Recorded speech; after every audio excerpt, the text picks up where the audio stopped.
Have you ever wanted to fast forward through a chapter of your life?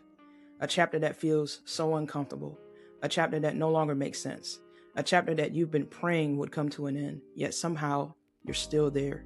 You're still waiting, you're still wondering, and you're still asking, why am I still here? Welcome to Divine Living with Purpose. I'm Alicia. Over the past few weeks, I've had several conversations with people from all walks of life.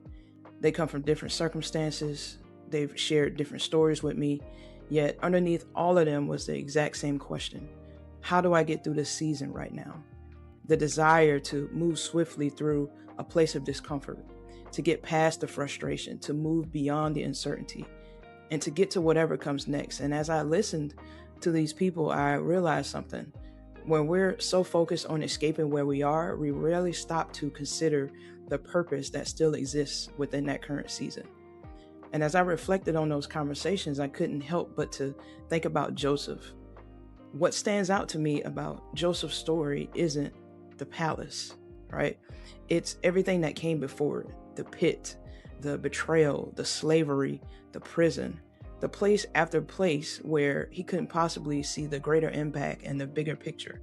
Yet somehow God was still working through all of this, not after those experiences, but within them.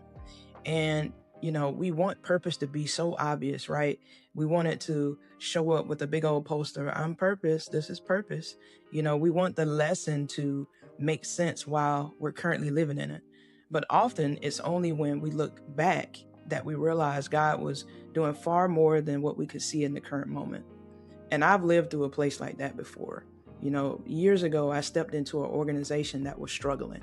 The morale was low, the confidence was low.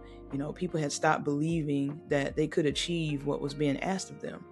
And if I'm being honest, when I arrived, all I could see were the problems. I wanted to fix everything. I wanted results right away. I wanted to fast forward through the discomfort and get to the part where things were better. But looking back, I realized that I wasn't just frustrated by the problems. I was frustrated because I couldn't control them. I couldn't instantly restore the trust.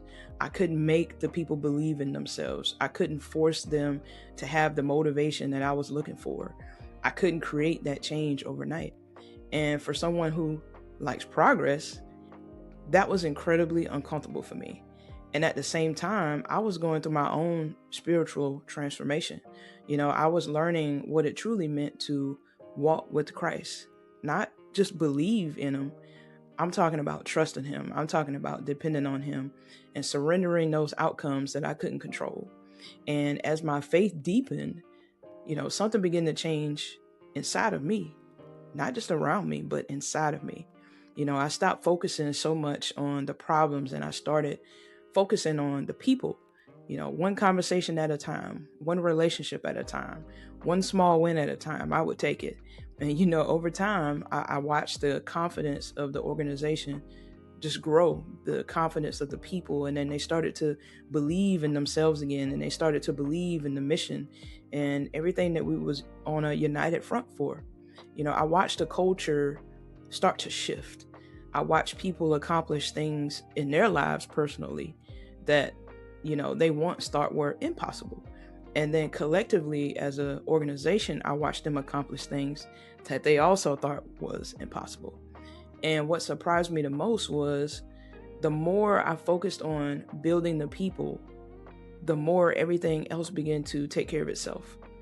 And when I look back on that experience now, what stands out the most isn't what we accomplished as an organization, but it's what God was teaching me, because people needed me and I needed the experience too. It grew me, it strengthened my faith, it developed parts of me that comfort could never do. Looking back, I've asked myself a lot of questions about that time. Was I really there to fix an organization, or was I there to restore hope?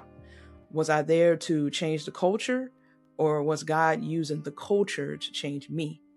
Was I frustrated because things weren't improving fast enough, or was I frustrated because I couldn't control the outcome? And I think that's where this becomes bigger than just a workplace, because all of us eventually find ourselves in situations where we can't force the outcome. We can't change the outcome. We can't rush the healing. We can't speed up the process. We can't control the timing. All we can do is continually show up faithfully. And I think one of the hardest things for us as human beings is continuing to show up when we can't see the impact, when the environment isn't changing as fast as we would like it to, when the progress feels slow, when it feels like our efforts aren't making a difference. And that's where the discouragement begins to creep in. That's where the doubt begins to creep in. That's where we start asking ourselves, does any of this even matter? What am I here for? And if we're honest, that's not just a workplace question. That's a life question. It's the question we ask when we're trying to do the right thing and nothing seems to be changing. When we're putting in the effort and we're not seeing the results. When we're remaining faithful and we're still waiting. When we're showing up day after day after day and we're wondering if any of this is making a difference. The older that I get, the more I realize that every experience serves two purposes. There's the work that God is doing through us, and then there's the work that God is doing within us. And while Joseph was helping others, God was developing Joseph. While I was building that organization, God was building me. And perhaps that's what makes difficult experiences so powerful. They're not just shaping our circumstances, they're shaping us. Before we close, I want to leave you with something to consider. If you've been asking yourself, why am I still here? I want you to start with awareness. What season have I been resisting? Then I want you to think about the accountability in this. How am I showing up in this season while I am still here? Now let's talk about alignment right quick. What needs to change in me? Is God asking me to shift my perspective, to let go of control, to trust Him more deeply, to take a step of obedience even when I don't understand the outcome? And finally, some action. What is my next faithful step? Because transformation doesn't always happen when the season changes. Sometimes it happens when we do. So if you've been asking yourself, why am I still here? Perhaps there's another question worth considering. Not when do I get out, but what is God doing while I'm here? And sometimes we're so focused on the place God hasn't moved us from that we miss the purpose that He still has for us within it.